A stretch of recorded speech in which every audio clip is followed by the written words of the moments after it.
Hozir sizlarga qiziqarli ma'lumot bermoqchiman. Menimcha, qaysidir bir qarindoshingiz kardiologga murojaat qilgan bo'lsa, hayotida bir marotaba bo'lsa ham Holter tekshiruvdan o'tgan bo'lsa kerak. Va demak bizga ham kasallar murojaat qilganda hammasiga Holter qo'yish kerak deb aytamiz. Holter o'zi bu nima degani? Holter bu olimning ismi.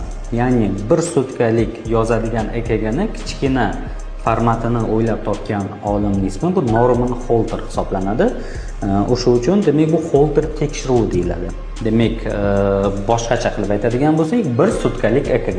Bu ham EKG bilan Holter bir xil prinsipda ishlaydi. Faqat Holter bizga EKG primoy tokka tiqib ishlatadi yoki o'zida akkumulyatori bor, o'sha hisobdan yurak ritmini yozib olib, plyonkaga chiqarsa, Holter apparati yurak ritmini yozib oladida va uni biz kompyuterga o'sha informatsiyasini olamiz va kompyuter orqali keyin chiqarsak bo'ladi.